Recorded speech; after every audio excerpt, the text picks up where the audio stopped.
नमस्कार, मैं रवीश कुमार। 17 नवंबर को घोषणा होती है कि जिनके घरों में शादी है वो अपने बैंक से 2.5 लाख रुपए निकाल सकते हैं। इस खबर के आते ही जिनके घरों में शादियां थीं वो बैंकों की तरफ भागे। अव्वल तो उन्हें भी उसी लाइन से गुजरना पड़ा जो होती तो बहुत लंबी है, मगर उसमें लगे सभी को पैसे नहीं मिलते। जब शादी के घर वाले कार्ड लेकर मैनेजर तक पहुंचे तो कई जगहों पर मैनेजर जवाब देने लगे कि हमारे पास देने के लिए 2.5 लाख रुपए नहीं हैं और इस तरह से पैसे देने के लिए उन तक लिखित रूप में गाइडलाइन भी नहीं है। टीवी पर ऐलान हो जाने से कोई पैसा कैसे दे देगा जब तक मैनेजर के पास लिखित निर्देश न पहुंचे। लिहाजा निराश लोगों को इन खबरों और फैसलों पर भी शक हुआ। 4 दिन तक अफरा तफरी रही, तब जाकर भारतीय रिजर्व बैंक ने 19 नवंबर को कहा कि बैंक अगले हफ्ते से ये पैसा देना शुरू करें जब उन्हें गाइडलाइन मिल जाएगी। 21 नवंबर को आरबीआई ने अधिसूचना जारी कर दी जो गाइडलाइन बैंकों को भेजी। उससे शादी वाले घरों की परेशानियां और बढ़ गई हैं। इसके अनुसार जो पहली शर्त यह थी कि 30 दिसंबर तक शादी वाले घर के लोग पैसा निकाल सकते हैं, लेकिन उतना ही निकाल सकते हैं जितना उनके खाते में 8 नवंबर तक जमा होगा। यही नहीं, दूल्हा दुल्हन के मां बाप या खुद दूल्हा दुल्हन पैसा निकालने बैंक जाएंगे। दूल्हा दुल्हन के परिवार अलग अलग 2.5 लाख ही निकाल सकेंगे। जिस किसी ने ये गाइडलाइन बनाई है वो लगता है बहुत दिनों से किसी शादी में मेरी तरह नहीं गया है, ना ही उसके यहां किसी की शादी हुई है, पर ऐसा हो ही नहीं सकता। कोई और वजह रही होगी। शादी वाले परिवारों की समस्या सिर्फ पुराने नोट बदलने की नहीं है, जो जमा है उसे निकालना भी है। बिल्कुल शादी सादगी से होनी चाहिए, लेकिन क्या यह फैसला लोगों का होगा या नोटबंदी से होगा? पहले से पता था, यह अचानक थोपा जा रहा है। अगर नोटबंदी का यह भी मकसद है तो इसे अगले लगन में भी लागू कर देना चाहिए। जब तक यह नहीं होता तब तक अपने पैसे को पाना किसी का भी अधिकार तो है ही, चाहे वो खर्च करे या ना करे। यही नहीं, शादी ब्याह की अपनी एक अर्थव्यवस्था होती है, कई तरह के रोजगारों का इससे सृजन होता है, सहायता मिलती है, वो सब ठप हैं। रिजर्व बैंक की गाइडलाइन से अगर दूल्हा दुल्हन बैंक की लाइन में घंटों खड़े रहेंगे या उनके माता पिता, तो बाकी तैयारी का काम कौन करेगा? फूफा लोग वैसे ही नाराज रहते हैं। बहुत से लोग शादी के लिए उधार लेते हैं, घर बेचते हैं। यह सब पैसा कैसे बैंक में जमा होगा? अगर कोई इलेक्ट्रॉनिक तरीके से अमेरिका से दिल्ली के खाते में जमा भी कर दे तो वो भी पैसा नहीं निकाला जा सकेगा। सरकार तय कर रही है कि आप अपने खाते से कितना पैसा निकालेंगे, क्योंकि 86% नोटों का विस्थापन नए नोटों से अभी तक नहीं हुआ है। शर्तों की गाड़ी यही नहीं रुकी। अपना ही 2.5 लाख निकालने के लिए कैटरर्स, टेंट वाले, मैरिज होम को जो एडवांस दिया होगा उसकी रसीद भी बैंक को देनी पड़ेगी। जिसके घर में शादी है उसे यह डिक्लेरेशन हलफनामा जैसा देना होगा कि इस 2.5 लाख से उन्हीं को नगद राशि दी गई है जिनके पास बैंक खाता नहीं है। जैसे आप मंडप सजाने के लिए फूल वाले को तभी इस 2.5 लाख में से दे सकेंगे जब वो लिख के देगा या आप लिख के देंगे कि उसके पास कोई बैंक खाता नहीं है। क्या इसका यह मतलब हुआ कि अगर फूल वाले के पास बैंक का खाता हुआ तो उसे चेक से देना होगा? हमारे सहयोगी शरद ने फूल वाले, हलवाई और टेंट वाले से बात की। हारमोनियम वाला, इत्र वाला, बहुत सारे लोग आते हैं शादी में। क्या वे लोग चेक से लेने के लिए तैयार हैं? टेंट वाले के अकाउंट सब होंगे, टेंट वाले, लाइट वाले अलग अलग करवा लो। एक कागज पे लिस्ट बना लो, सबके खाता नंबर लिख के मुझे दो, एडवांस में पैसा दे दो और तब बोलो कि मुझे सामान दो। बेटी की शादी की खातिर अपने ही खाते से 2 लाख रुपए निकालने के लिए बैंक मैनेजर से मिन्नतें करती मुकेशी। बैंक कैश नहीं दे रहा, कह रहा है कि जिसको पैसा देना है उसके अकाउंट में ट्रांसफर करवा लो। नहीं दे रहे, अपना अकाउंट कैसे दे देंगे बताओ? वो तो कह रहे हमारे अकाउंट कहाँ है, इतने हम भी गरीब आदमी दुकानदार। उन्होंने कहा हमें तो जो नगद चाहिए। सवाल यह है कि सरकारी ऐलान के बावजूद बैंक जरूरतमंदों को पैसा क्यों नहीं दे रहे। यूपी के बुलंदशहर जिले के गुलावटी कस्बे के बैंक ऑफ बड़ौदा की ब्रांच मैनेजर ने बताया कि न तो उनका सिस्टम अभी अपग्रेड हुआ है और न ही लोगों को देने के लिए उनकी ब्रांच में पर्याप्त पैसा है। पहली बात तो कि सिस्टम में प्रोविजनिंग नहीं किया है, वीकली 24,000 ही विड्रॉ कर सकता है बंदा। अच्छा। ठीक है। दूसरा, हमारे पास से पीछे से कैश भी बहुत कम आ रहा है, 7-8 लाख रुपए per day on an average आ रहा है। अगर हम 4 शादी वाले आ गए, अगर सबको हम 2.5 लाख एज पर नॉर्म्स अगर कर देते हैं तो सिर्फ 3 से 4 बंदे हम निपटा पाएंगे। केंद्र सरकार ने गुरुवार को ऐलान किया कि शादी के लिए 2.5 लाख रुपए निकालने की इजाजत दी जाएगी, लेकिन रिजर्व बैंक ने इसका नोटिफिकेशन जारी करने में 5 दिन लगा दिए। यही नहीं, नोटिफिकेशन जब आया भी तो साथ में ढेर सारी शर्तें लेकर आया, जैसे जिन हलवाई, टेंट, बैंड वालों वगैरह को पैसा देना है उनकी जानकारी दो, साथ में उनसे लिखवा कर लाओ कि उनका बैंक अकाउंट नहीं है। यही नहीं, वही पैसा आप निकाल पाएंगे जो 8 नवंबर तक आपके खाते में जमा हुआ था। कि भाई किसको देना, पहले तो ये बताओ। और नहीं देगा, क्या लिखवाना है, बोला जाओ कहीं और दूसरी जगह, क्यों लिख के देगा, क्या जरूरत पड़ रही है उसको लिखने की। बेटे की शादी है तो छुटमुट के भी सामान लाने पड़ते हैं और सभी चीज की तो लिस्ट बना कर नहीं दी जाती है बैंक वाले इनको। हलवाई का भी है, सब चीज के खर्चे है। शादियों का सीजन है और ऐन मौके पर जब लोग शादी की तैयारियों में लगे होते हैं तो ये सब शर्तें पूरी करना बहुत ही मुश्किल साबित हो रहा है। लोग अब अपना ही पैसा निकालने के लिए कभी बैंकों के चक्कर लगा रहे हैं तो कभी शादी का इंतजाम करने वालों के। इस कागजी कार्रवाई ने उन्हें घनचक्कर बनाकर रख दिया है। लेकिन बैंक के अधिकारी भी क्या करें, वो नोटिफिकेशन से बंधे हुए हैं। अभी तक आपने, जैसे आज ये सर्कुलर आ गया है, अब आप जो है आप यहाँ से दे रहे हैं, तो कितने ऐसे लोगों को आप जो है दे चुके हैं कि जिनके घर में शादी है? लोग आ तो रहे होंगे जिनके शादी मांगने के लिए। हाँ जी, अभी आए हैं 2 बंदे, हमने उन्हें फॉर्मेलिटी बता दिया और परफॉर्मा भी दे दिया है कि आप इसे फिलअप करके लिए आइए, हम आपका करेंगे। फिर क्या हमारी जो सामाजिक आर्थिक व्यवस्था अब तक रही है उसमें शादी का सारा इंतजाम इतनी जल्दी चेक या ऑनलाइन पेमेंट से हो सकता है? ये देखने के लिए हम गुलावटी कस्बे में पहुंचे सुभाष राणा के पास, जो बीते 10 साल से शादियों में हलवाई का काम करते हैं। लगभग 10 से 12 हजार रुपए में 700 से 800 लोगों का खाना बना देते हैं। कहते हैं कि बैंक अकाउंट है तो, लेकिन इस काम में कैश ही ठीक रहता है। चेक ले सकते हैं लेकिन कोई बहुत जानने वाला होगा तभी, वरना कौन इस चक्कर में पड़े। कल चेक बाउंस हो गया तो मतलब जानने वाला है तब तो चेक ले लेंगे। हाँ, जब तो चेक चल ही जाएगा। अच्छा, लेकिन वैसे अगर जानने वाले से थोड़ी दिक्कत हो जाएगी। क्या मान लो चेक काट दिया, हर पैसे बैंक में ना मिले, कैश उसके खाते में ना मिले, तो 10 दिन बाद ही जाना पड़ेगा। तेजपाल भी 7-8 साल से ब्याह शादियों और दूसरे समारोहों में टेंट कुर्सी का काम करते हैं। कहते हैं कि काम ज्यादा बड़ा नहीं है, इसलिए पैसे नकद ही लेते रहे हैं। आगे भी नकद ही लेंगे क्योंकि धंधा वैसे ही बहुत मंदा चल रहा है। देखो ये हमारे पास इतना तो मोटा पैसा आता नहीं, छोटा मोटा पैसा खर्चे में चला जाएगा। अच्छा, जो हम इतना बैंक में जाके जमा करें, हाँ, इतना खर्चा, इतना मोटा पैसा नहीं आता।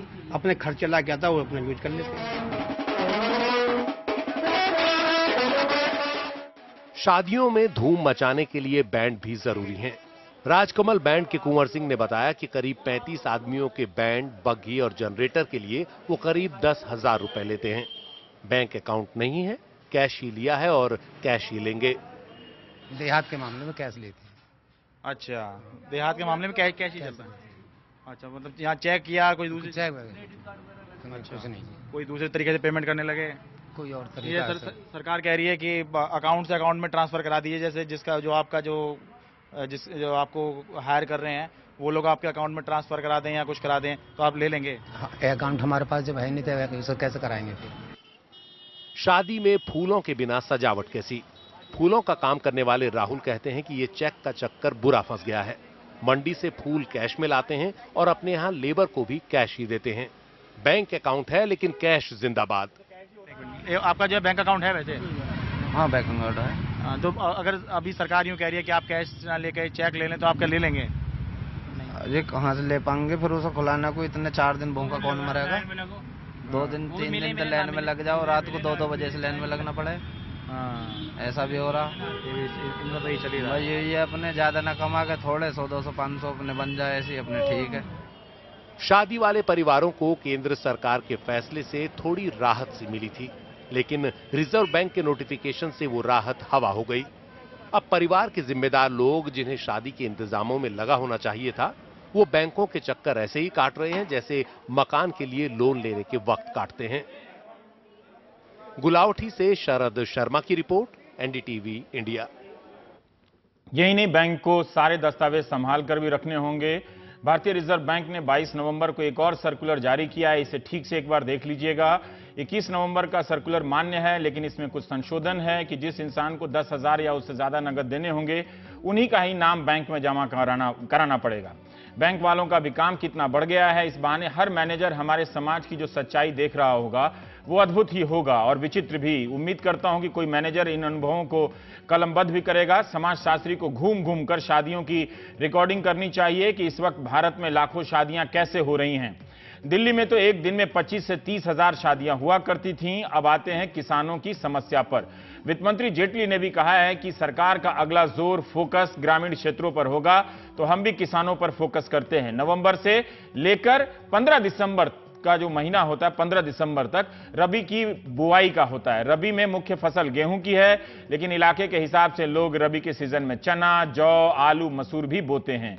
इस दौरान सिर्फ बीज ही नहीं, खाद की भी जरूरत होती है। इसके लिए किसान धान बेचकर पुराना कर्ज चुकाते हैं, नया कर्ज लेते हैं। नोटबंदी के कारण किसान कोऑपरेटिव बैंक से बीज, खाद और दवा नहीं खरीद सकते और ना ही लोन ले सकते हैं। जिला कोऑपरेटिव बैंक और प्राइमरी एग्रीकल्चरल क्रेडिट सोसाइटी को नोट बदलने, जमा करने और निकालने पर रोक है। इनके पास नए नोट नहीं है तो निकालने पर कहां से पैसे देंगे, इस तरह से समझिए। अर्बन कोऑपरेटिव बैंक भी नोटों की कमी की शिकायत कर रहे हैं। कोऑपरेटिव बैंक सिर्फ बैंक नहीं बल्कि दवा, खाद और बीज की दुकानों का भी काम करते हैं। कोऑपरेटिव बैंक किसानों की लाइफलाइन है। मुंबई जिला सहकारी बैंक ने हाईकोर्ट में याचिका दायर की है कि रिजर्व बैंक ने मनमाने तरीके से जिला सहकारी बैंकों को इस प्रक्रिया से बाहर कर दिया। बुआई का वक्त 15 दिसंबर तक है, इसलिए सरकार और किसान के पास अभी भी 1-2 हफ्ते का समय है कुछ करने के लिए। बहुत देरी होगी तो गेहूं की पैदावार तो बढ़ जाएगी, मगर उसकी क्वालिटी खराब हो जाएगी। रिजर्व बैंक ने कहा है कि जिला कोऑपरेटिव बैंक और PACS किसानों को बताएं कि वे अपने खाते से हर हफ्ते 24,000 निकाल सकते हैं, लेकिन इन बैंकों की शिकायत है कि उन्हें नोट ही नहीं मिल रहे हैं। प्रीमियम की भी समय सीमा बढ़ा दी गई है। नए नोटों की कमी या अदला बदली की अनुमति न होने के कारण किसानों पर क्या असर पड़ रहा है, यह जानने के लिए हमने गाजियाबाद जिला सहकारी बैंक के कुछ लोगों से बात की। इस बैंक के 2-3 जिलों में 33-34 ब्रांच हैं और 3.5 लाख किसान इसके सदस्य बताए जाते हैं। गाजियाबाद को 4 करोड़ रुपए ही जिला सहकारी बैंक को अलग अलग बैंकों से मिले हैं। नया नोट पर्याप्त नहीं मिल पा रहा है। 29 ब्रांचों का आंकड़ा बताता है सहकारी बैंक का कि अभी तक 1 करोड़ 34 लाख का ही लोन बटा है, जबकि पिछले साल इसी दौरान यानी 8 से 22 नवंबर के बीच 4 करोड़ 44 लाख का लोन बट चुका था। इस वक्त सिर्फ 64,000 किसानों को रबी की खेती के लिए कर्ज मिला है। करीब 3 लाख किसानों को कर्ज के पैसे नहीं मिले हैं। तो इतने सारे किसान पैसे की कमी का सामना कर रहे हैं। सिर्फ खेती ही नहीं, किसानों का बाकी जीवन भी प्रभावित हुआ है। इलाज, शादी, स्कूल की फीस के अलावा वे पशुओं के लिए चारा और खली भी खरीद के लाते हैं। पशुओं की भी दवा दारू होती है, वो आदमी की तो होती ही है। सबको इंतजार है कि सरकार कोऑपरेटिव बैंकों के बारे में कुछ सकारात्मक फैसला करेगी और राहत देगी। एक बैंक मैनेजर ने बताया कि सरकार को खाद के लिए कुछ करना चाहिए। उनका सुझाव है कि नया खाता खोलने पर रोक लगाई जा सकती है कोऑपरेटिव बैंक में। पुराने खाते में जमा करने और निकालने की राशि सरकार तय कर सकती है। सरकार ने सोमवार को फैसला सुनाया था कि किसान के केंद्र और राज्य सरकारों के बीज केंद्रों, कृषि विद्यालयों से बीज खरीदने के लिए पुराने नोटों का इस्तेमाल कर सकते हैं। इस राहत से भी किसानों को राहत नहीं हुई है, क्योंकि सरकार का यह फैसला शादी के फैसले की तरह सभी बीज बिक्री केंद्रों पर नहीं पहुंचा है लिखित रूप में। खाद के बारे में भी छूट का इंतजार हो रहा है।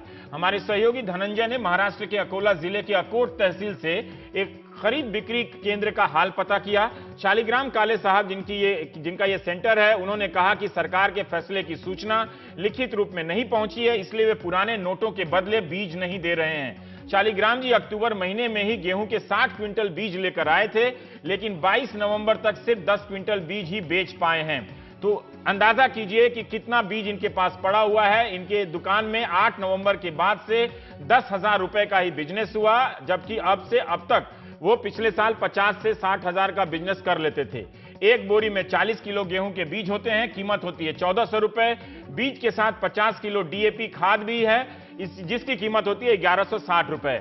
महाराष्ट्र बीज निगम ने तो अक्टूबर में ही अपने डीलरों को बीज की सप्लाई कर दी थी, लेकिन डीलर 8 नवंबर के बाद नहीं बेच पा रहे हैं। महाराष्ट्र में 4,500 से 5,000 के बीच अधिकृत डीलर हैं। उसके बाद प्राइवेट कंपनियां, बीज कंपनियां हैं, उनके डीलर हैं।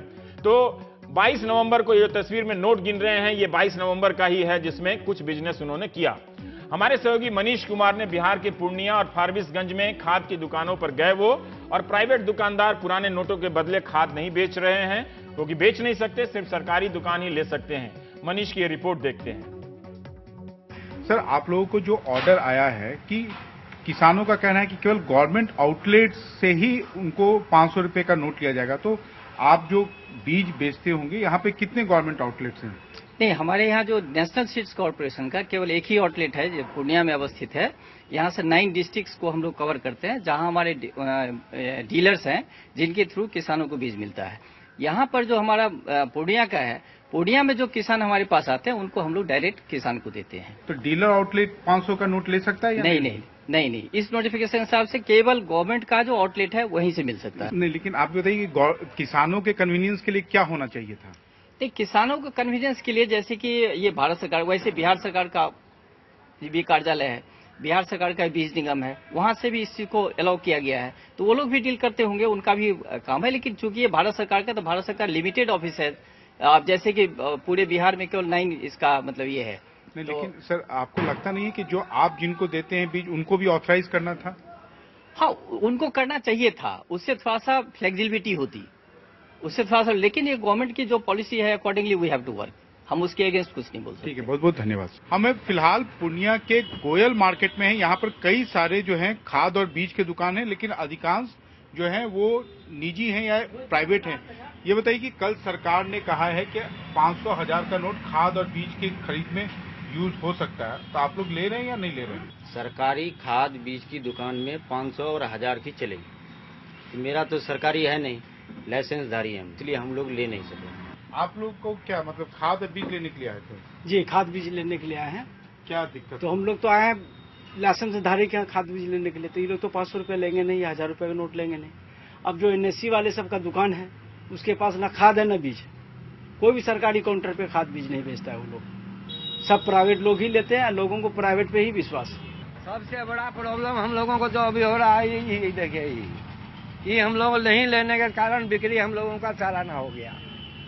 500 रुपये का नोट लेवे नहीं करता है कोई, जहाँ जाता है खाद वाला में बीज वाला लेता है। परेशानी ज्यादा हो गया किसान को, सबको ज्यादा परेशानी है। लेकिन ये कहा जा रहा है कि नोटबंदी के कारण लोग खुश हैं। कहाँ खुश है? कोई खुश नहीं है, उससे सब नाराज है। खुश कहाँ है? आदमी लेने में लगा मर गया आदमी। अभी गए बैंक में पैसा लेने, पैसा बोलता है अपना पैसा नहीं आएगा केस, उसके बाद मिलेगा। बताइए, अपना पैसा रहते हुए लोग परेशान है। 500 का नोट किसी को देते हैं तो कोई लेता नहीं है, बोलता है कि हम लोग नहीं लेंगे। अब नया पैसा हम लोग को देता नहीं है, और देवो करता है तो वो 2000 रुपया, 2000 या 3000 रुपया देता है, काम नहीं कुछ होता है। कोऑपरेटिव बैंकों के बारे में यह भी कहा जा रहा है कि काला धन को सफेद करने का जरिया है, लेकिन कोऑपरेटिव बैंक के जो से जुड़े हुए लोग कहते हैं कि हम सब रिजर्व बैंक के गाइडलाइन से जुड़े हुए हैं, हमारी एक एक ट्रांजैक्शन जो है वो पारदर्शी तरीके से वहां रिपोर्ट होती है, तो हम भी बैंक की तरह उसी अनुशासन से काम कर सकते हैं। तो ये दो बातें हैं। हम राजस्थान के किसानों का भी हाल जानेंगे, लेकिन पहले बताते हैं कि आगरा की आलू मंडी का क्या हाल है। आलू 3 प्रकार के होते हैं। एक बहुत छोटे आकार का गोल गोल 5 स्टार होटल में जो मिलता है आलू होता है, जिसे बेबी पटेटो कहते हैं और किर्री भी कहते हैं स्थानीय जुबान में। उससे थोड़ा सा बड़ा आलू होता है, उसे गुल्ला आलू कहते हैं। इन दोनों का इस्तेमाल बीज के रूप में होता है और इसी नवंबर महीने में आलू की बुवाई भी होती है। आलू किसान और व्यापारियों का कहना है कि आलू की इस वैरायटी की कीमत पूरी तरह से क्रैश कर गई है। व्यापारियों ने बताया कि 2 महीने पहले आगरा में 50 किलो आलू की बोरी, 52 किलो की एक बोरी होती है, 800 रुपए में बिक रही थी। 7 नवंबर तक 700 से 750 रुपए बोरी का भाव था। 8 नवंबर की नोटबंदी के बाद एक हफ्ते तक तो आलू मंडी को पाला मार गया। उसके बाद रेट संभला ही नहीं। क्वालिटी के हिसाब से बड़ा आलू 350, कहीं 200, 250 रुपए भी है और अधिकतम 500 रुपए बोरी के बीच आलू बिक रहा है। आगरा मंडी से हर दिन दक्षिण भारत, महाराष्ट्र की ओर 500 ट्रक निकला करते थे, लेकिन अब इनकी संख्या मुश्किल से 100-150 रह गई है। बहुत जगह से ऑर्डर कैंसिल हो रहे हैं। एक किसान ने बताया कि 480 बोरी आलू लोड कर कानपुर भेजा, लेकिन कानपुर में आलू का रेट इतना कम हो गया, क्रैश कर गया कि व्यापारी ने वापस 9032 रुपए का ही बिल भेजा। अगर वो नोटबंदी से पहले के रेट से देता तो किसान को 2.5 लाख रुपए मिलने चाहिए थे, लेकिन मिले 9000 रुपए। इससे वो स्टोर का 50,000 रुपए भी किराया देना है, मगर अब उसे भयंकर घाटे का सामना करना पड़ेगा। यानी आलू के किसानों को एक ट्रक पर 1.5 लाख से लेकर 2 लाख रुपए तक के घाटे उठाने पड़ रहे हैं। हर किसान का अनुभव अलग, मगर किसानों की परेशानी भी अलग अलग। कई मंडियों में किसानों को सब्जी वगैरह कम दाम पर बेचनी पड़ रही है। हमारे सहयोगी सौरभ शुक्ला दिल्ली के आजादपुर मंडी गए, कई सब्जियों के दाम गिर गए हैं वहां पर। उम्मीद है कि उपभोक्ताओं तक भी इसका लाभ पहुंचेगा, लेकिन किसानों का खर्चा नहीं निकलेगा तो वे इस अच्छे मानसून का लाभ नहीं उठा सकेगा। इस बार मानसून अच्छा रहा, किसान इंतजार करते रहे कि इस फसल का, इस मौसम का हम लाभ उठाएंगे, मुनाफे की आस में थे। सौरभ शुक्ला को एक किसान ने बताया कि वो 250 किलोमीटर दूर हरियाणा के फतेहाबाद से आया है, बैगन का उत्पादक है। नोटबंदी से पहले वो 40 किलो की अपनी एक बोरी 500 से 600 रुपए में यहां बेच सकता था, लेकिन 22 नवंबर को वो 100 से 150 रुपए में ही बेचकर चला गया, वो भी उधार। यानी इस किसान को एक बोरी पर लगभग 400 रुपए का घाटा हुआ है। कहा कि आने जाने का भी भाड़ा नहीं निकला। हरी सब्जियों के दाम पर ज्यादा असर पड़ा है। टमाटर का एक किसान यहां से शिमला से आया था, वो आड़ती से पुराने नोट ही लेकर चला गया कि इतनी दूर से नए नोट के लिए आना जाना संभव नहीं होगा। उसने कहा कि किसानी करें या नोट बदलें। किसानों को जो नुकसान हुआ है उसकी भरपाई कैसे होगी, इसलिए उनका संकट सिर्फ बीज और खाद का संकट नहीं है कि नई खेती कैसे करेंगे, पुरानी खेती के भी दाम नहीं मिल रहे। अगर किसी तरीके से किसानों के इन नुकसान की कोई अर्थशास्त्री गणना करता तो पता चलता कि यह संख्या कई हजार करोड़ की हो सकती थी या मुमकिन है कि लाख करोड़ की भी हो सकती थी। हर्षा कुमारी सिंह ने राजस्थान के किसान की कहानी भेजी है। आंवला बेचकर गेहूं का बीज खरीदने गए थे, देखिए उनके साथ क्या होता है। रामनारायण यादव अपनी आंवला की फसल बेच के पैसों के साथ जयपुर के पास सरकारी बीज वितरण केंद्र पे पहुंचे हैं, लेकिन यहां उन्हें बीज नहीं मिला क्योंकि सरकार ने ऐलान तो कर दिया कि बीज खरीदने में 500 के नोट लिए जाएंगे, लेकिन इसके लिखित आदेश बीज वितरण सहकारी समितियों तक अब तक नहीं पहुंचे हैं। अरे साहब मैं तो आंवला बेच ले तो ये मैं काई भी बेच ले हो, लेकिन नहीं आदेश आए पेपर में नहीं अम्मा को गाया लो मेर माँ की तो जमीन बिल्कुल सूखी। रामनारायण यादव ने खेत तैयार कर लिया है, सिंचाई भी हो गई है। अगले 2-3 दिन में बीज नहीं बोई तो सारी मेहनत बेकार मानो। हमारी ये स्थिति है, न तो हमारे कोऑपरेटिव बैंक हमारे पास पैसा 500 का लेता है, 8 तारीख के बाद में ही नहीं लिया उन्होंने, और न हम 500 के नोट और 1000 के नोट लेते हैं पुराने। पर अभी जो सरकार ने कल ऐलान किया है, तो अब आप क्या वेट कर रहे हो? नहीं, मैं तो आदेश, लिखित आदेश कहाँ से आएगा आपको आदेश? वो तो या तो बैंक दे या रजिस्ट्रार दे। किसान को छूट सिर्फ बीज में ही नहीं, यूरिया, फॉस्फेट, दीमक की दवा और पशुओं के लिए चारे में भी चाहिए। ये सब कृषि के लिए जरूरी है। बद्री नारायण खेती करने के अलावा भैंसों का दूध भी बेचते हैं। यहाँ रोज की समस्या है चारे की। भैंसों के लिए चारा चाहिए, लेकिन नोटों की कमी के चलते भैंसों की डाइट में भी कटौती की गई है। परिणाम ऐसा कि वो दूध भी आधा दे रहे हैं। दूध तो साहब है इस वक्त तो आधे के करीबन हो गया। जैसे एक पशु 10 किलो दे रहा था वो 6 किलो दूध दे रहा है। बाट नहीं मिल रहा है, पैसे नहीं ले रहे हैं बाजार में, और इससे हमको बहुत सबसे ज्यादा नुकसान हो गया। कभी जिंदगी में नुकसान नहीं हुआ, इतना नुकसान हो गया। जैसे ही सरकारी आदेश बीज वितरण केंद्रों तक पहुंचेंगे तो किसानों को थोड़ी राहत मिल सकती है, लेकिन राबी की फसल की बुआई तय समय में होनी जरूरी है और लाल फीताशाही की वजह से समय हाथ से फिसलता जा रहा है। जयपुर से हर्षा कुमारी सिंह, एनडीटीवी इंडिया के लिए। देश का किसान सरकार की तरफ देख रहा है। वित्त मंत्री ने भी कहा कि अब अगला फोकस हमारा ग्रामीण क्षेत्रों की तरफ होगा। ग्रामीण क्षेत्रों में के बैंकों में नकदी की समस्या बरकरार है, बल्कि शहरों में भी बैंकों में पैसे जल्दी खत्म हो जा रहे हैं। जयपुर से लेकर दिल्ली के संगम विहार तक से हमें खबर है।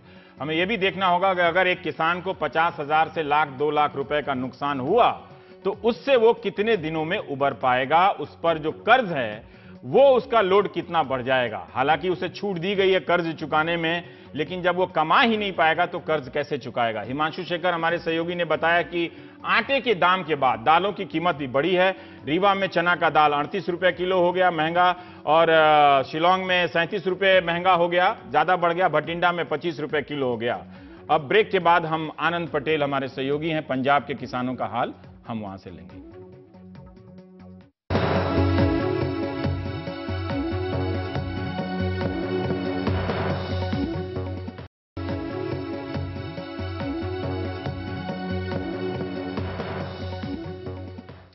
और संकट के बीच लोग तरह तरह के प्रयोग भी कर रहे हैं। दिल्ली के कालका मंदिर से हमारे सहयोगी मुकेश सिंह सेंगर ने बताया है कि वहां पे स्वाइप मशीन लगा दी गई है, और पुजारी का कहना है कि दान में कमी आ गई है क्योंकि लोग जो हैं बैंकों की लाइन में लगे हुए हैं, तो इसलिए उन्होंने स्वाइप मशीन लगा दी है।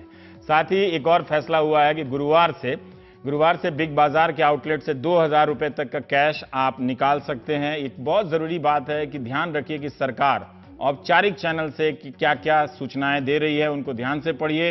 इधर उधर के अफवाहों में मत पड़िएगा, बाद में नोटिस आ जाएगा इनकम टैक्स का। तो नोटबंदी के कारण पैसा न मिलने का तनाव अवसाद में भी बदल रहा है और कुछ जगहों से खुदकुशी तक की खबरें सामने आ रही हैं। ऊपर से बैंकों में बद इंतजामी अलग परेशान कर रही है। बैंकों की कतार में तरह तरह की दुर्घटनाएं भी हो रही हैं। हरियाणा के अंबाला में एक बुजुर्ग महिला इसका शिकार हो गई। अपनी भतीजी और भतीजे की शादी के लिए नए नोट निकालने वो state bank of India Patiala की ब्रांच में आई थी। पैसा निकलवाने के फॉर्म बैंक के बाहर जनरेटर के पास रखे हुए थे। फॉर्म उठाने गई तो जनरेटर के पंखे में उनका शॉल फंस गया। गला घुटने से उनकी मौत हो गई। शादी के घर में मातम पसर गया है। बेटे ने बताया कि मां एक दिन पहले भी पैसे निकलवाने गई थी, लेकिन बैंक ने उनसे मोबाइल नंबर मांगा। उन्हें नंबर याद नहीं था तो घर लौट आई। अगले दिन गई तो मौत ने जकड़ लिया। पुलिस ने इस मामले में बैंक कर्मियों की लापरवाही मानते हुए उनके खिलाफ केस दर्ज किया है। उधर अलीगढ़ और राजकोट, गुजरात के राजकोट से भी दो ऐसी खबरें आई हैं जो किसी को भी सिहराने के लिए काफी हैं। अलीगढ़ में एक मां ने नोटबंदी से परेशान होकर खुदकुशी करने की कोशिश की, तो राजकोट में एक पिता ने बेटी की शादी में तंगी के चलते जान दे दी। इन 4 मासूम बच्चों की मां रजिया अलीगढ़ के अस्पताल में जिंदगी और मौत के बीच झूल रही है। उसने आग लगाकर खुदकुशी की कोशिश की। बच्चों ने बताया कि नए नोट नहीं मिले तो मां 3 दिन से खाना नहीं खिला पाई और इसी से परेशान होकर उसने खुद पर मिट्टी का तेल छिड़का और आग लगा ली। हमें तो बहुत तेज भूख लग रही, तो पापा जो पैसे लेके आए तो वो बंद हो गई दिए सबरे, है ना। तो अम्मी बैंक में खुलाने भी गई तो जो क्या कह मैं खुले ना आए। 3-4 दिन गई तो फिर हम अम्मी से कह रहे तो भूख लग रही है, अम्मी ने आग जला ली। अब कहाँ है मम्मी तुम्हारी? मलखान में। खाना खाया? आपको खाना खाया नहीं खाया कल से? कल तो पड़ोसियों ने खिलाया। बंद हुए नोट बंद हुए दिए थे तो अम्मी खिलाने पर बदलने आई तो बदले न गए थे। 3-4 दिन लगाए तो हमें भूख लग रही तो कुछ से मन के आग लगा ली। 40% झुलसी रजिया जिला अस्पताल में भर्ती है। पति अकबर एक फैक्ट्री में काम करता है। 3 दिन पहले मालिक ने उसे 500 के नोट दिए। रजिया उन्हें बदलवाने लगातार बैंक जा रही थी, लेकिन नंबर ही नहीं आया। ये रहने वाली कहाँ है? अलीगढ़ में एक मां ने अपनी जान देने की कोशिश की तो राजकोट में एक पिता ने अपनी जान दे दी। 9 दिसंबर को त्रिभुवन सोलंकी की बेटी आरती की शादी होनी है, लेकिन नोटबंदी के बाद शादी के लिए पैसे का इंतजाम करना बहुत मुश्किल होने लगा। दोस्तों और रिश्तेदारों ने मदद का भरोसा दिया हुआ था, लेकिन नोटबंदी के बाद सबने मना कर दिया। पिता पर तनाव इतना बढ़ गया कि उसने खुदकुशी जैसा कदम उठा लिया। नोटबंदी का फैसला गरीब लोगों के लिए एक शिकंजा सा बन गया है। समाज के इस वर्ग के लिए पहले ही 2 जून की रोटी का इंतजाम एक बड़ा इम्तिहान रहा है। अब सरकार की नई बंदिशें उनके सब्र की नए सिरे से परीक्षा ले रही हैं, लेकिन घटनाएं बता रही हैं कि कई लोग इस परीक्षा में नाकाम हो रहे हैं। अब ये नाकामी सरकार की है या इनकी खुद की, इसका फैसला कौन करेगा। राजकोट से ब्यूरो रिपोर्ट के साथ अलीगढ़ से अदनान खान की रिपोर्ट, एनडीटीवी इंडिया। एक और सूचना है, प्रेस ट्रस्ट ऑफ इंडिया की तरफ से अलर्ट जारी हुआ है कि रेलवे ने ये फैसला किया है कि 31 दिसंबर तक सर्विस टैक्स आपको नहीं देना होगा। यानी कि जब ट्रेन IRCTC के जरिए, वेबसाइट के जरिए आप टिकट बुक कराते हैं तब नहीं देना पड़ेगा। तो आपने देखा कि अंबाला, राजकोट और कई जगहों से इस तरह की खबरें मिल रही हैं कि बैंकों की कतार में कई कारणों से बहुत सारे बुजुर्ग स्वास्थ्य कारणों से तनाव में उनकी मौत हुई है और इस तरह की घटनाएं भी साथ साथ हो रही हैं। पंजाब से आनंद पटेल की रिपोर्ट है कि वहां के किसान इस वक्त क्या महसूस कर रहे हैं। अमित शाह जी ने रविवार को जालंधर में एनडीए की रैली में खूब भीड़ नजर आई। यहां नोटबंदी का कोई असर नहीं दिखा। अमित शाह और सुखबीर बादल तालियों की गूंज से अभिभूत दिखे। देश की जनता मोदी जी के साथ खड़ी है और मोदी जी के साथ काले धन की लड़ाई के खिलाफ है। मंगलवार को पटियाला में प्रदूषण नियंत्रण बोर्ड के दफ्तर के बाहर सड़क जाम कर बैठे किसान। धान की खूंटी जलाने पर बादल सरकार किसानों पर मुकदमे दर्ज कर रही है, उनसे वसूली की जा रही है। भीड़ किसी सियासी रैली जितनी तो नहीं, लेकिन किसानों के गुस्से का अंदाजा लगाने के लिए काफी है। किसान नेता कह रहे हैं कि वो दोनों तरफ से पिस रहे हैं। सारा कोऑपरेटिव सिस्टम तो कोलैप्स होने को जा रहा है। कोऑपरेटिव के मुलाजिम खुद परेशान है, कोऑपरेटिव किसान खुद परेशान है। ये तो समझ में नहीं आ रहा लोगों को कि मोदी जी बेवकूफ कैसे बना रहे हैं लोगों को। यहाँ से कुछ दूर पटियाला की अनाज मंडी में धान की खरीद चालू है। ऊपर से सब सामान्य नजर आ रहा है। किसान, मजदूर, आड़ती सब व्यस्त हैं। लेकिन नोटबंदी का जिक्र छेड़ते ही गुस्सा बाहर आ जाता है। यूपी के जौनपुर से आकर पिछले 35 साल से पल्लेदारी करने वाले मजदूरों को घर रुपए भेजने में पहली बार दिक्कत आ रही है। और यहाँ अकाउंट का जो पैसा है वो घर पे मिल रहा है? हाँ, वो तो पहले पैसे जो इसके असुआ होने शुरू होने के पहले जो पैसे मैं अकाउंट में डाले थे वो तो पैसे मिल गया। और अब नहीं मिला। क्या बोल रहे हैं? कह रहे हैं कि जिसका खाता वही तो बार बार बता रहे हैं कि हमारा खाता होगा, यहाँ भी होगा, वहाँ होगा तब निकलेगा। हाँ, तो पैसा नहीं निकल रहा है वहाँ? नहीं। आलू मुझे खुराक नहीं मिलेगी। धान की पूरी पेमेंट नहीं मिल पाई है।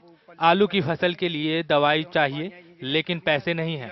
समय पर छिड़काव नहीं किया तो आलू खराब हो जाएगा, सड़क पर फेंकना पड़ेगा। कहाँ दवाई भेज दो सर? तालियां वाले सैलरी वाले लोग होंगे, बिजनेसमैन एक भी नहीं होगा, गरीब बंदा एक नहीं होगा। वो जिसकी सैलरी आती है कट के सेल टैक्स कुछ करके आ रहा है, वो सारे रैली में तालियां बजा रहे हैं और कोई नहीं बजा रहा। यहाँ कोई ताली बजा के दिखा दे मोदी ऊपर मान जाऊंगा सर आपको। ये बिल्कुल गंदा काम किया। हमारा 3 हफ्ते हो गए, 2 हफ्ते हो गए, बिल्कुल बंद पड़ी है दुकान सर। कोई आ नहीं रहा। जिसको पैसे देते हैं वो कहते 500 वाले लेने नहीं, 100 वाले देते नहीं, बैंकों में कैश नहीं है, बाहर से पेमेंट मिलने नहीं, माल आ नहीं रहा। खाएंगे क्या, किस्त कहाँ से भरेंगे सर? सरकार ने सोमवार को बीज और खाद के लिए पुराने नोट मंजूर करने की इजाजत दे दी, लेकिन ये फैसला जमीनी हकीकत से परे है। ये जो मोदी जी के हिसाब से तो जिम्मेदारों का काम चलता नहीं है, ना ही मतलब कि जो जितने भी काम है जिम्मेदार के, अब उनको खाद चाहिए, अब उनको बीज चाहिए, तो पुराने नोटों से कौन देगा? जो सरकारी दुकानों पे बीज पड़ा है वो घटिया किस्म का होता है, उनको अच्छी किस्म का बीज चाहिए। तो जो अच्छी किस्म का बीज है वो प्राइवेट किसी बीज वाले के पास से मिलेगा। वो पुराने नोट लेता नहीं है। बैंक में जाते हैं, बैंक वाले कहते हैं कि जो आपकी सीसी लिमिट है तो आपको 50,000 रुपया आप विड्रॉ कर सकते हैं। लेकिन सुबह से हमारे आड़ती बैंकों में बैठी है, स्टेट बैंक पास में है, यहाँ पे बैठे थे, 10,000 से ज्यादा किसी को नहीं दिए। पंजाब में धान खरीद की पेमेंट 20 अक्टूबर से रुकी हुई है। नोटबंदी से पंजाब के किसानों पर दोहरी मार पड़ रही है। धान खरीद सीजन के बीच नोटबंदी के फैसले से पंजाब की अनाज मंडियों का कारोबार पटरी से उतर गया है। किसान, लेबर और आड़ती हर कोई इससे प्रभावित हुआ है। पंजाब में चुनाव बामुश्किल 2 महीने दूर है और नोटबंदी विपक्ष और सत्ताधारी पार्टियों दोनों के लिए एक बड़ा चुनावी मुद्दा होगा। कैमरा पर्सन अर्पित जायसवाल के साथ पटियाला की अनाज मंडी से आनंद पटेल, एनडीटीवी इंडिया। बीबीसी ने हिंदी ने एक खबर अभी प्रकाशित की है कि राजस्व सचिव भारत सरकार के हसमुख अधिया साहब, उन्होंने ट्वीट करके बताया है कि भारत और स्विट्जरलैंड के बीच बैंक खातों की सूचनाओं के आदान प्रदान के करार पर दस्तखत हुआ है। इसके तहत भारतीय लोगों के जो वहां खाते हैं उसकी सूचना भारत का आयकर विभाग हासिल कर सकेगा, लेकिन उन्हीं खातों की सूचना हासिल कर सकेगा जो 2018 के बाद वहां पर खाते खोले जाएंगे। तो यह स्पष्ट नहीं है इस क्रांतिकारी फैसले से जो पहले की बैंक जो खाते हैं उनकी सूचना कैसे मिलेगी, क्या उसके लिए कोई अलग करार हुआ है, ये तुरंत मैं आपको नहीं बता सकता। थोड़ी मेहनत आपको भी करनी पड़ेगी। मध्य प्रदेश के 4 लाख शहरिया आदिवासियों के लिए नकदी की किल्लत उनकी जिंदगी का हिस्सा रही है, फिर भी उन्हें किसी बैंक की कतार में लगना नहीं पड़ रहा है। उनके संकट दूसरे हैं। आइए रिपोर्ट देखते हैं। सहरिया जनजाति की रामदुलारी मध्य प्रदेश के शिवपुरी जिले में रहती है। वे बैंक की कतार में खड़ी नहीं होंगी। वे हमें बताती हैं उनके पास पैसा है ही नहीं जो वो बैंक से बदलें या निकालें।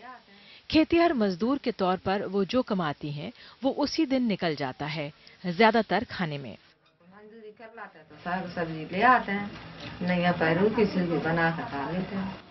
आदिम जनजाति से आने वाले सहरिया समुदाय के लिए ये वजूद की लड़ाई है। ज्यादातर के पास जमीन नहीं है, वो भूमिहीन मजदूर हैं। कुपोषण बहुत ज्यादा है। साल में करीब 8 महीने कोई काम नहीं मिलता। ऐसे में वो जंगल जाकर उत्पाद चुनते हैं और उसे 10 रुपए किलो बेचते हैं। बहन जी अमन पे ही नहीं ना लोट तो कहाँ से दें, कहाँ से चला है। अब बड़े आदमी बड़े लोट रखते हैं, हम तो छोटे आदमी हैं तो 10 को 5 को रखते हैं। उनकी अर्थव्यवस्था सबसे छोटे रुपयों पर काम करती है। हमारे पास कोई नहीं है पैसा इतना, हम कहाँ से ना कोई दिक्कत ना ना कोई वो नहीं है पाता। हमें क्या फर्क पड़ा, हमका कुछ है ही नहीं, कोई हम पर कोई कछु पैसा है नहीं, हम पर कोई फर्क तो ही पड़ा। नोटबंदी ने इन लोगों के लिए अजीबोगरीब स्थिति पैदा की है। इनकी किस्मत में कभी कभार 500 रुपए का नोट आता था, 1000 रुपए का नोट इन्होंने देखा ही नहीं है। 150 का आते हैं, 1000 का नोट कहाँ से आगा, मजूरी करा के तो 1000 रुपया कहाँ देंगे। वो तो हम जमा करते, हमारे पास तो है ही नहीं, तो हम क्या टेंशन है, कोई प्रॉब्लम नहीं है। लेकिन इस कमजोर समूह पर नोटबंदी का भी अपना असर है। काम मिलना घट गया है क्योंकि लोग अभी उन्हें भुगतान करने की हालत में नहीं हैं। वो मांगते हैं हमको पैसे चाहिए उन लोगों को, तो पैसा था नहीं, तो मैंने कहा रुक जा थोड़ा सा। जिस बेल्ट में आपने विजिट किया है, एम्प्लॉयमेंट गारंटी स्कीम मनरेगा तो वहाँ पे अभी भी चालू है। इसमें टारगेट भी है कि हम लोगों को जो डिमांड है उसको 100% फुलफिल करना है। निश्चित रूप से इस क्षेत्र में अभी और वर्क खोलने की आवश्यकता है। मध्य प्रदेश के शिवपुरी से कैमरा पर्सन एजे जोसेफ के साथ सुतपा देव, एनडीटीवी इंडिया।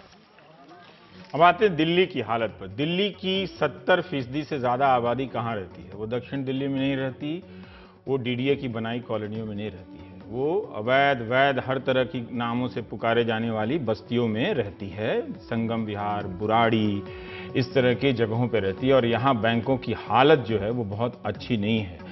भीड़ भले ही कुछ पॉश इलाकों में कम नजर आ रही हो, लेकिन इन इलाकों में भीड़ बहुत ही ज्यादा है और लोग अभी भी पैसे लेने के लिए उसी तरह से मारामारी कर रहे हैं। संगम विहार से हमारे सहयोगी राजीव रंजन की ये रिपोर्ट देखिए।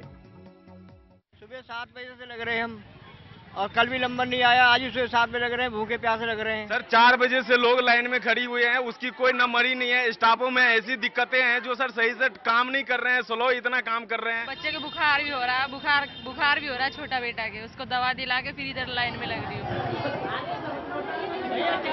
नई दिल्ली के संगम विहार में स्टेट बैंक ऑफ इंडिया के बाहर ये लाइन रात से ही शुरू हो जाती है। दिन भर लाइन में खड़े रहने के बाद कई लोग तब ठगे रह जाते हैं जब शाम 4 बजे बैंक बंद हो जाता है और पैसा मिलता ही नहीं। नेहा के पति की तबीयत खराब है, घर में 4 बच्चे हैं। हफ्ते भर से लाइन में लग रही हैं, लेकिन अभी तक नंबर नहीं आया। मेरे घर में बच्चे के लिए दूध नहीं है, हस्बैंड 10 दिन से बीमार हैं और मैं कुछ नहीं कर पा रही हूँ। जब हमारा मतलब टाइम आता है बैंक बंद हो जाता है, ये लोग अंदर में 1 घंटे बैंक बंद करके बैठे रहते हैं। साहूकार गुप्ता की बेटी की शादी 10 दिसंबर को है। नोटबंदी का ऐलान हुआ तो अपने सारे नोट जमा कर दिए। अब बैंक पैसे देने से मना कर रहा है। सर मेरे पास जाकर कोई पैसा नहीं है, कोई चारा नहीं है, मैं बहुत दुखी हूँ। इससे अगर पैसा नहीं मिलेगा तो मेरी लड़की की शादी होना बहुत मुश्किल है। घंटों से बैंक के बाहर लाइन में खड़े लोगों का सब्र टूट रहा है। बैंक के बाहर बुजुर्गों के लिए अलग कतार नहीं है, जबकि होनी चाहिए थी। बैंक वालों से किसी सवाल का जवाब नहीं मिल रहा। स्टेट बैंक को लेकर यहाँ पर लोगों ने शिकायत की और हमने बैंक वाले से मिलकर उनका पक्ष जानना चाहा, लेकिन यहाँ देख सकते हैं कि बैंक ने दरवाजा बंद कर दिया और हमें भी अंदर जाने की इजाजत नहीं दी। कि लोगों को जो है सुबह से यहाँ लगे हुए, आखिर क्यों ना तो पैसा निकाल पा रहे हैं और ना आखिर क्यों जमा कर पा रहे हैं। और तो और यहाँ एटीएम भी बंद पड़ा है। ये परेशानी कब तक रहेगी, हर कोई अब यही सवाल पूछ रहा है। सरकार के लाख दावों के बावजूद न तो लाइनें खत्म हुई है और न ही खत्म हुई है लोगों के मुसीबतें। नई दिल्ली के संगम विहार का ये हाल है तो बाकी जगहों की तो कल्पना ही की जा सकती है। नई दिल्ली में कैमरामैन कानन पात्रा के साथ राजीव रंजन, एनडीटीवी इंडिया। चंडीगढ़ वाले हाईवे के पास एक बुराड़ी इलाका है, वहां भी इसी तरह से सघन आबादी रहती है। बार बार फोन आ रहे हैं कि हमारे यहाँ भी आइए, देखिए बैंकों का क्या हाल है। आटे के बाद अब चने की दाल क्यों महंगी हो रही है? इस बीच में नोटबंदी के बाद अब देश के कई शहरों में चने के दाम बढ़ गए हैं। मंडियों में जाइए तो कहा जा रहा है कि नोट नहीं है तो सब्जियों के दाम गिर जा रहे हैं, लेकिन दाल के दाम क्यों बढ़ रहे हैं? क्या कोई जमाखोरी हो रही है? क्योंकि अचानक केंद्रीय भंडारों पर पुराने नोटों से इनकी बिक्री बढ़ी है। तो क्या राज है? हिमांशु शेखर की रिपोर्ट।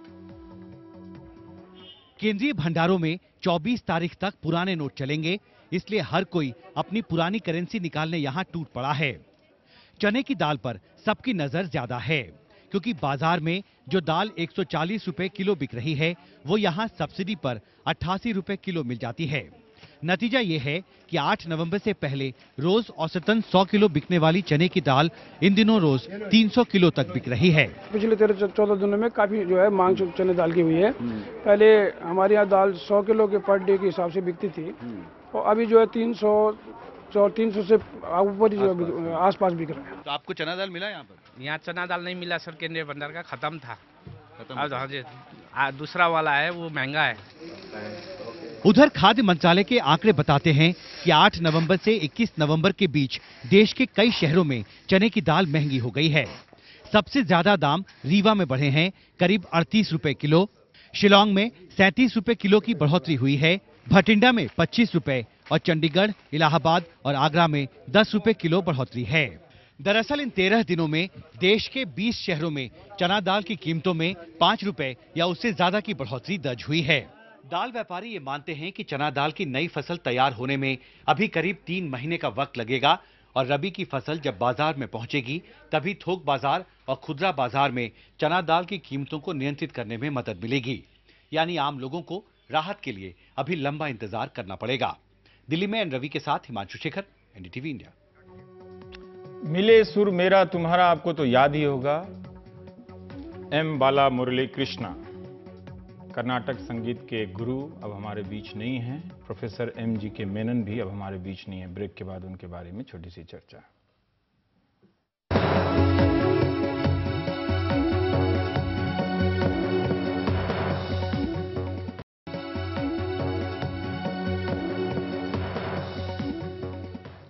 दो बड़ी हस्तियां हमें छोड़कर चली गईं। कर्नाटक संगीत के जाने माने गायक एम बालमुरली कृष्णा और प्रसिद्ध वैज्ञानिक MGK Menon. Professor MGK Menon बीते 5 दशक में देश में विज्ञान और टेक्नोलॉजी की एक बड़ी हस्ती रहे। वो 88 साल के थे और कुछ समय से बीमार चल रहे थे। प्रोफेसर मेनन VP सिंह सरकार में देश के विज्ञान और टेक्नोलॉजी मंत्री भी रहे। वो भारतीय अंतरिक्ष अनुसंधान संगठन ISRO के चेयरमैन भी रहे और 35 साल की उम्र में ही वो Tata institute of fundamental research के डायरेक्टर बने। पद्म विभूषण से सम्मानित प्रोफेसर मेनन ने कॉस्मिक रे पार्टिकल फिजिक्स में बहुत ही मौलिक काम किया, जिसके लिए वैज्ञानिक बिरादरी में उनकी एक खास जगह है और हमेशा बनी रहेगी। और अब बात कर्नाटक संगीत के गुरु एम बालामुरली कृष्ण की, जो आज हमारे बीच नहीं रहे। दूरदर्शन के पुराने दिनों में जिन लोगों ने मिले सुर मेरा तुम्हारा सुना होगा, उन्होंने बालामुरली कृष्ण की आवाज का जादू भी जरूर महसूस किया होगा। भारतीय शास्त्रीय संगीत की बड़ी हस्ती 86 साल की उम्र में आज चल बसी। मिले सुर मेरा तुम्हारा। उनकी समृद्ध और गहरी आवाज सुनने वालों पर जादू करती थी। कर्नाटक संगीत के जाने माने गायक एम बालामुरली कृष्णन एक लंबे आलाप के से जीवन को जैसे तोड़कर चल दिए। इस मंगलवार को चेन्नई में अपने घर में उन्होंने आखिरी सांस ली। वो 86 साल के थे। संगीतकारों का परिवार था उनका। बचपन से उनकी गायकी पर सबकी नजर थी। सिर्फ 6 साल की उम्र से उन्होंने गाना शुरू कर दिया था। उनका संगीत भाषाई सरहदें तोड़ता रहा। तमिल, कन्नड़, तेलुगु और मलयालम में उन्होंने गीत गाए। वो एक संगीतकार भी थे और उनके खाते में कई राग हैं। वो सिर्फ गाते नहीं, कई वाद्य यंत्र बजाते भी थे। बालामुरली कृष्णन ने फिल्मों के लिए भी गीत गाए। कन्नड़ फिल्म हंसा गीते के लिए उन्हें 1976 में पुरुष पार्श्व स्वर का राष्ट्रीय सम्मान मिला। उन्हें पद्म विभूषण भी मिला और उन लाखों श्रोताओं का प्यार जिनके दिलों में वो हमेशा हमेशा बने रहेंगे। उनकी आवाज गूंजती रहेगी।